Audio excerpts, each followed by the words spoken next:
CTV Community Television presents The Focus Program, hosted by Paul Dingaman.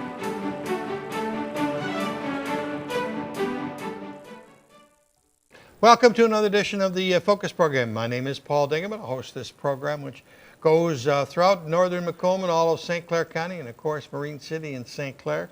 We are glad you are along. We've got three very interesting segments, lots of community information for you today. We begin with a friend by the name of Susan Bennett.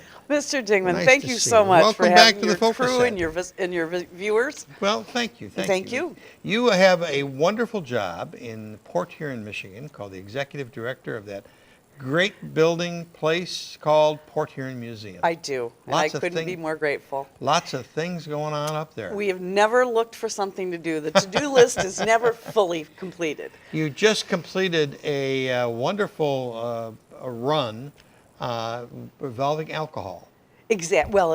Or removing the alcohol. So yeah, we did Behind the Barrel Prohibition, and it just closed a week ago. So we had a wonderful run from September on, and it was time for it to close, and now we're looking to spring and to summer and beyond. Mr. Bancroft and his bride Yes. are certainly a wonderful addition to the museum. Oh, it's a pretty small family. There's only 5 of us really? that work full time. And then we have seasonal full-timers as well for the lightship, the depot, and the lighthouse. But it's a small family, but they're a very important part, no doubt about it. You just made an appearance before the Port Huron City Council. We're talking about city councils before we went on the air here. Yep. And you made a presentation about lots of things that are in your museum. Well, we were charged. Our collection. We were charged by the City Council last August to look at the possibility of separating ourselves from the city. And our relationship with the city is that they are our landlords. Okay. And the Carnegie Center, the lightship, and the depot are all owned by the city. And in their cost-cutting efforts, they wanted us to separate. So they didn't want to pay the utilities and upkeep on those buildings anymore. So they charged us with looking at to see what we can do about that. And unfortunately, the nature of the museum business, I think, everywhere is to always be broke. So it didn't matter if it was $5,000 or $50,000 a year. We just didn't have a lot of funds. So the city council formed a subcommittee, as we formed a committee out of our executives, and we've met with them 3 or 4 times now to see what our future is going to be. Unfortunately, the Carnegie Center, even though from 1904, it's 110 years old. The building is? The building is, and it's a grand old center. Oh, beautiful. But it had deteriorated a lot in the last 30 years, and some estimates have it as high as $400,000 to fix. And that includes a roof and some heating elements. We're running on 2 boilers instead of 8, and it's just crazy. So the city wanted us to do something about that. So in conjunction with them, we're looking at it.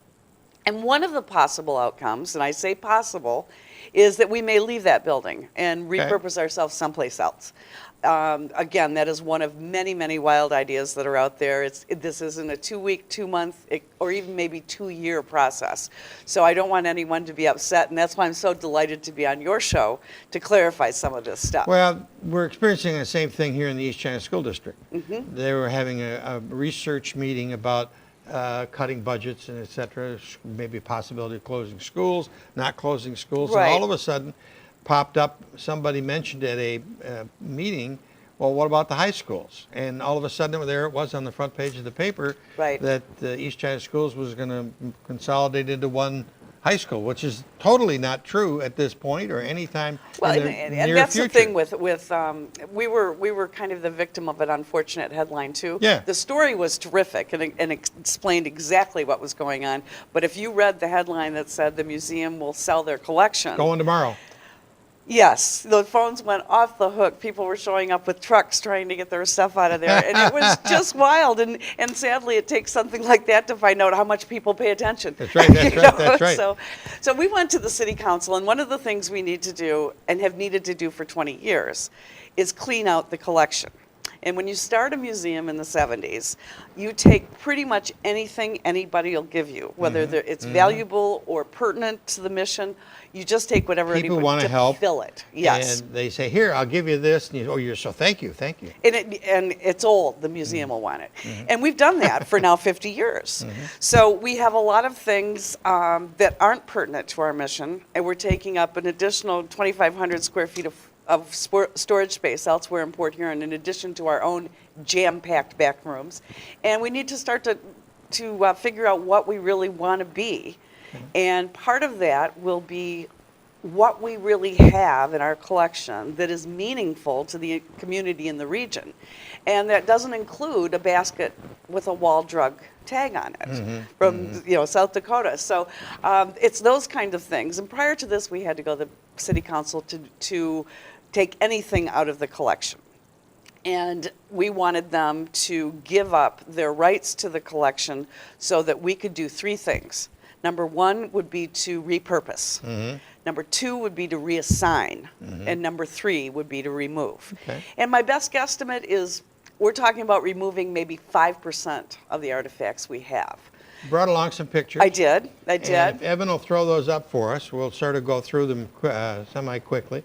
We've got a wonderful old wicker chair there. It needs a little work. And that is one of several. Okay. And slow them down a little bit, Evan. Yeah. and that is an example of remove. Okay. It has no historical significance at all. It would be fairly costly to repair, and for that reason, we don't need it. Okay. We don't need it. Next, we have a rock. This is an interesting story. Back in the 80s, there was an archaeological dig performed at what is now Edison Shores on the Thomas Edison family home site. Okay. And a lot of the things that were recovered were put into the Edison Depot, which is wonderful, shards of glass and bottles and things. And the rest of what they took out of the site was taken to Oakland University. This is an example of a rock that was taken out of the site. It was then put into it was numbered, put into individual bags, and then into a big box. And there are 20 boxes. 20 boxes of rocks? Of these individually wrapped, yes, of rocks. So, well, in the nature of our little museum with 5 staff members, in fact, we just loaned the mammoth bones that we had on loan to the Nassau Natural History Museum because that's where they belong. In this case, I think these rocks... You told them, don't bring them back. Right, exactly. In this case, I just think these rocks need to go back with the other archaeological artifacts that were taken out of that site in 1980. Okay. So we're going to ask Oakland University to take it back. And that's a good example of reassign. Okay, next we've got... More boxes of rocks. All right, keep going. That's as I was talking to you about. They were individually numbered, then put in manila bags, or excuse me, manila envelopes, and then put in a large box. Okay. This is a repurpose example. I'm glad this one is here. These were part of a bicentennial exhibit that came to us back in 1976. And this was the last stop on this rented exhibit as it traveled through America. So they said, you know what, it's too costly to ship them back, just keep them. You keep them. Well, they've been there. But what's really cool is that the backside of that is perfect. And we could use it in our exhibits department to make new text panels and stuff. So that's a matter of repurposing because we'll just move it from the collection to the exhibits collection, and then it's able to be used. Okay, next. This is a hearing testing machine from the 60s. Wow. That they would take into schools and test. That's a box of rocks. Another... But we've got several things. We've got gurneys and a permanent wave machine from a salon in the 20s. And I looked on eBay and they've got them and they're worth about $200. But in the meantime, they're taking up 6 square feet of floor space. So it's those kind of things that we want to repurpose and reassign and possibly remove. But remove is a very small part of it. Okay, what do we got next? More rocks and boxes. Keep going. Go ahead, fellas. There we go. And that's just a general shot of what this looks like. You'll notice that everything's tagged and numbered.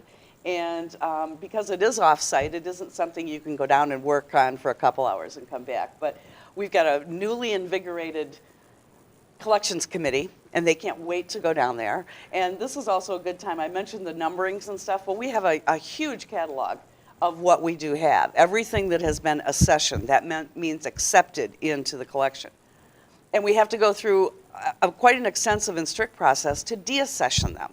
In fact, they'll take it, they'll look it all up, they'll see what the history on the item is, take it to the collections committee. If they agree, then that needs to go to our board of directors before anything is removed, repurposed, or reassigned. So it's going to be a while before the public will have a chance to go buy something. If ever. If ever. If right. ever. I don't think we're in the business of having a sale. Okay. I think that we're going to be a little bit surprised at what we don't have versus what we do. To our knowledge, this is all low-hanging fruit. There isn't anything of great value. But our mission statement provides a very specific need. It has to be pertinent to our area. It has to be part of our history and community. It needs to have educational and or exhibit properties that will be useful. And if we clear that out, that may give us an idea of what we really need to go forward. So Okay. it's really an exhilarating process. Oh, it's going to be a fun time. And some of those boxes haven't been opened in 40 years. So it's time. It's time. You've got a project coming up in the fall, Yes. which is called This is War.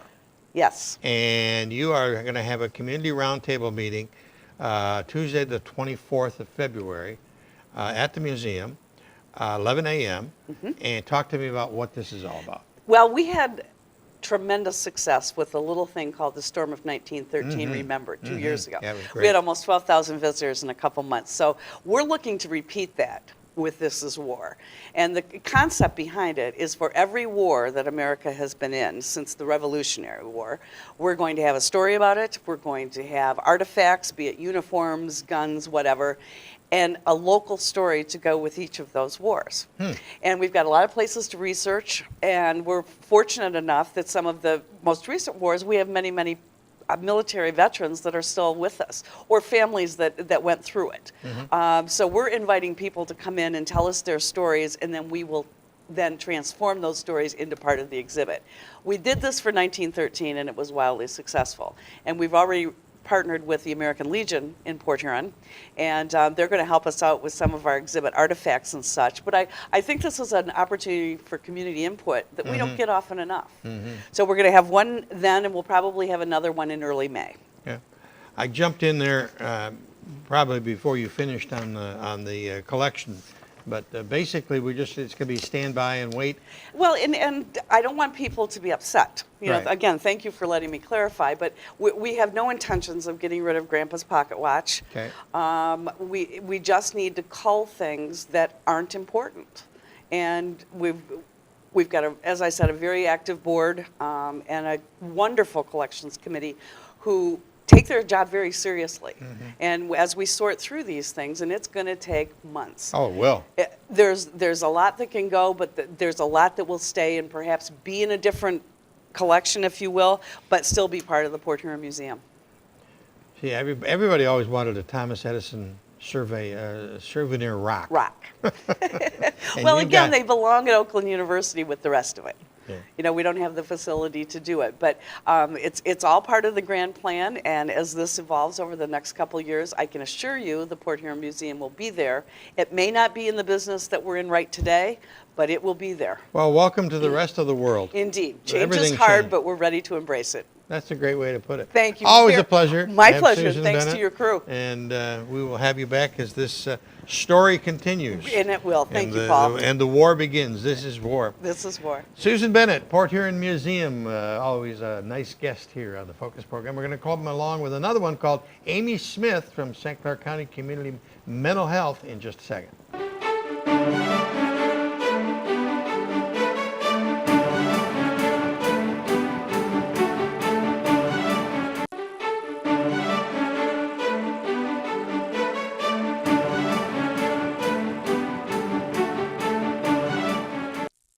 With another friend, Amy Smith, the mother of a award-winning St. Clair High School swimmer. Yes, What I a am. fall you and your daughter had. Yes, we did. We had the whole team did wonderful this year. Yep, we They really went on did. to states and, Went on to states, and now we're swimming club, and we hope to make it to sectionals, and so we're doing real well. Yep. So watch us and your next year. Your Next year's daughter's, senior your year. daughter's been swimming since about 8 years old, isn't she? Yep, 9. Yep. And ours was the same. Yep. And It's a it's a great wonderful sport. experience for them. It is. You, of course, are with St. Clair County Community Mental Health. Yes, I You're am. Executive Assistant or Divisional Director. Assistant Division Director, yep. Division Director. And you've got all sorts of wonderful programs there, 2 of which you're going to talk to me about today. Yes, And I'm us. here today on behalf of our Suicide Prevention Committee. Okay? That committee you have been on for a number of years. Yes, the committee actually has been in existence since 2006. Okay. That's when we started. And our thought really is that the more people understand about depression and warning signs about suicide, hopefully we can reduce our county rate. So that's some of the things that we've been working on, and really preventing suicide, because it is preventable. Is it in this most time cases. of year a higher suicide rate because of... Actually, no, because No? I've been tracking the statistics since we started the committee, and there is no time of year. Looking at it quarterly, it's pretty even across the board.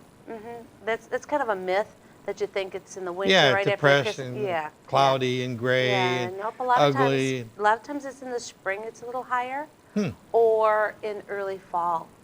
You know, so those tend to be a little bit higher, but yeah. So We had an epidemic of suicides a number of years ago, so to speak, and it peaked at St. Clair County, and there was a... we had a lot of youth ones youth. in that year. Yeah. Yes, yes. Knock on wood, you know, that really helped us get into the schools and really talk to the kids and how to report and what to look for and where to call for help. And so we think that that has really helped, but you know, only if people were willing to call in and get help. So that's part of the reason why I'm here today, is because we really want to talk about the importance of learning the warning signs for suicide. Okay. The Suicide Prevention Committee for the last 6 years have had a walk at East China Park in the fall, in October, called Out of the Darkness. Right. We did not have one this year because Out of the Darkness, it's a wonderful cause. It's a national initiative, but all the money we raised went off to the National American Foundation for Suicide Prevention. Great cause. They're focused on research, but we need the money here locally if we want to continue with our prevention efforts. So we took a year off and we rebranded ourselves. So we came up with the logo of Walk to Remember, Walk to Prevent. Evan will throw that one up. It's a good-looking logo. Walk it? to remember, walk to prevent.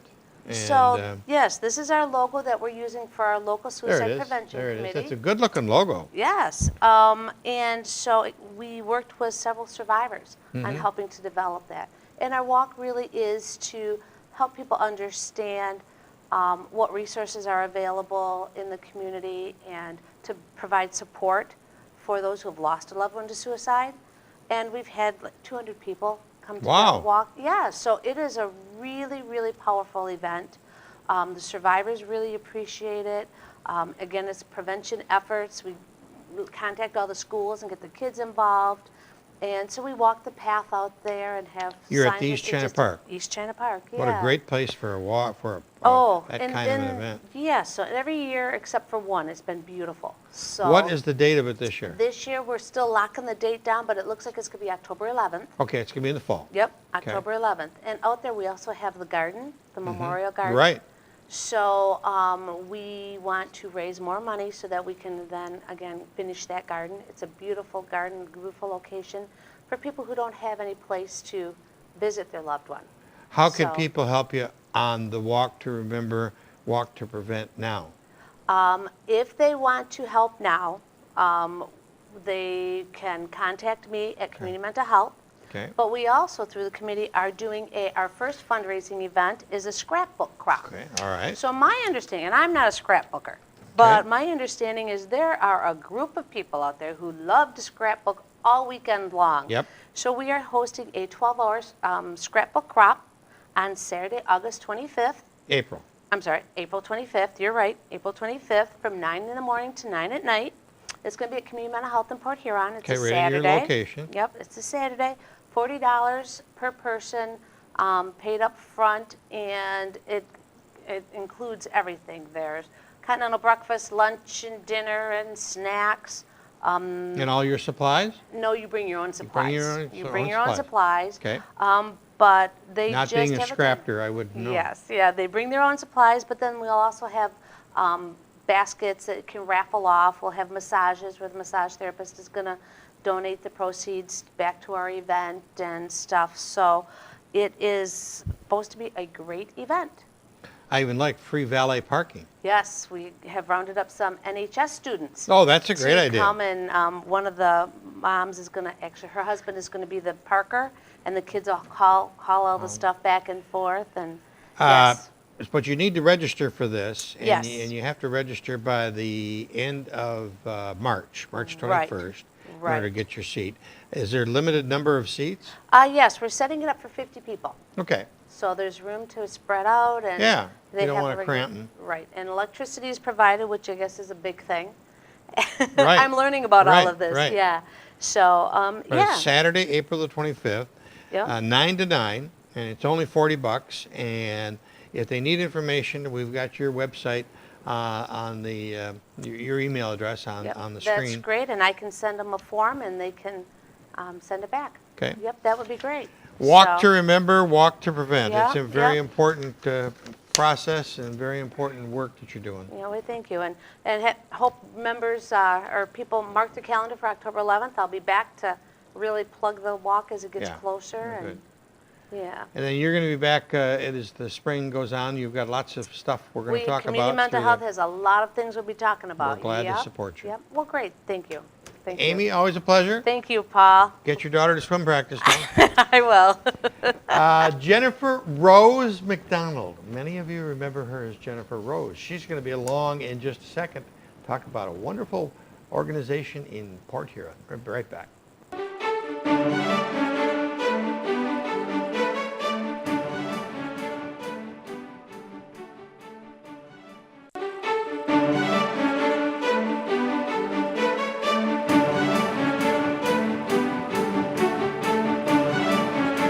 Jennifer Rose was the name the last time she was here. Jennifer MacDonald is her name now. Congratulations on your recent marital bliss. Thank you. Nice to see you.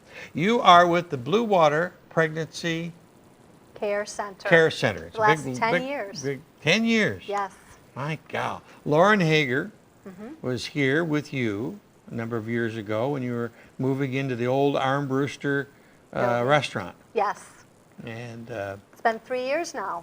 3 years already. Just amazing. Went by fast. How many young ladies and gentlemen have you helped in the last few years? About 7,600 people. No. Yes, 7,600 individuals. Wow. And last year it was about 800. Oh, I lost my earring. 800 people last year with about 2,300 visits. So a lot of our clients will come in, get a pregnancy test, have an ultrasound, and then they will attend our parenting and prenatal classes and get things for their baby, such as diapers and wipes and cribs and things that the community have donated. So there's not a charge for the young ladies? No, there's no charge for any of our services, and everything we do is completely confidential, and a lot of our clients find us either through the internet or word of mouth. And So are you not associated with any other agencies, or they must do referrals to you? we do referrals within the community, but we are an independent agency run by a board of directors, and we receive no government funding. Everything we do is through fundraisers and generous individuals. Marvelous. Give me that number again. 7,600 people have been helped. Yes. Wow. In the last 3 years. In the last, since we became a medical clinic in 2005, so in the last Okay. 10 years. Last 10 years, okay.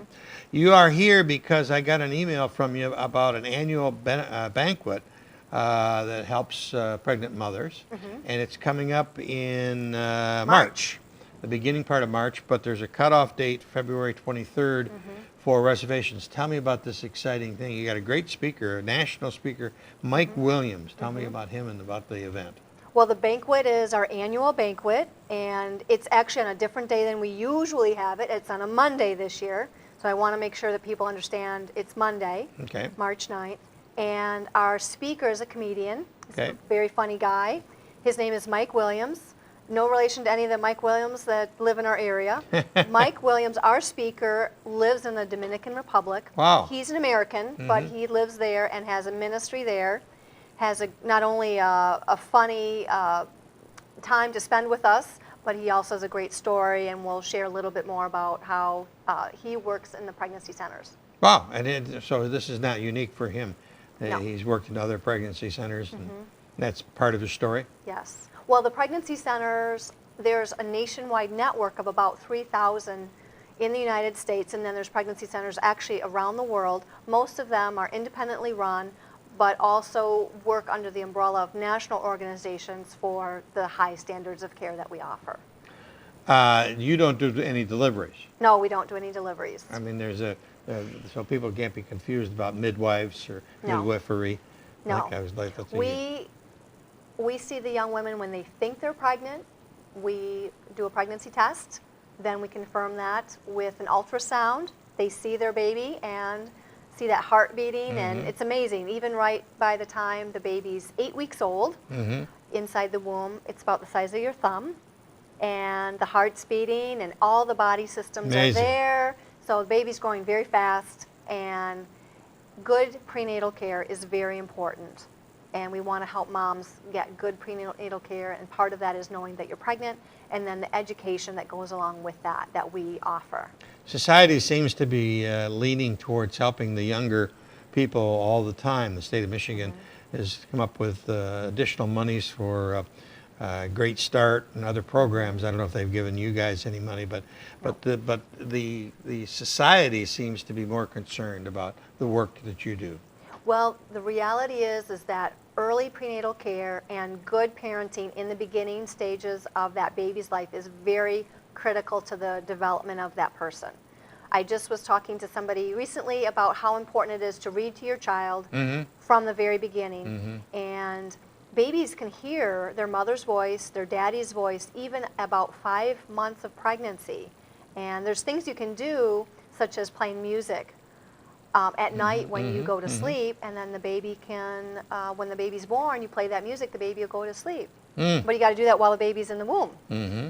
So we can help educate these young moms and dads on how to take care of their babies. You got fun work, don't you? Oh, it's great. I love it. I can tell you love it. This is there a cost to this dinner? There is no cost. Wow. It's free, but we will be asking for people to be inspired and give a very generous donation that night at the banquet after they hear our program. We do keep it short. It's 2 hours. It's at Alexander's in Marysville. From 6 to 8. We really want the whole community to come out and see us and get to know about the pregnancy center and find out more about us. There's a great little card here you brought along, and of course it's got a beautiful baby on it. And so we wanted to show that. Let's see if Shelby's got a shot of that yet. And there it comes. There, look at that little guy. There's a little guy. What's it say on top? Defend, rescue, deliver. Defend, rescue, deliver. That's quite a thing. Monday, March the 9th at wonderful Alexander's in Marysville. And but you got to make a reservation. Yes. Before February 23rd, and they can call 985-4673. That's 985-4673. Oh, wow, you got a great website too, BlueWaterBabies. BlueWaterBabies.org. Wow, what a great title that is, BlueWaterBabies.org. So either way, but and then can I get information on the whole day, the whole evening at BlueWaterBabies.org? Yes. Okay. Yep. All right at our website. Okay, did we miss anything? I think we covered everything. Okay. Well, congratulations on your nuptials. You said Thank you were you. up on Mackinac Island at that little stone chapel. It's quite a beautiful little place. It was a beautiful day. I can imagine it was. Good luck. Congratulations to you. Thank you. That's about it for this edition of the Focus program. Thanks very much for tuning in. Till next time, Paul Dingeman. See you soon. Tune in again soon for another episode of Focus. Make sure to check CTV out on www.watchctv.org or like us on Facebook.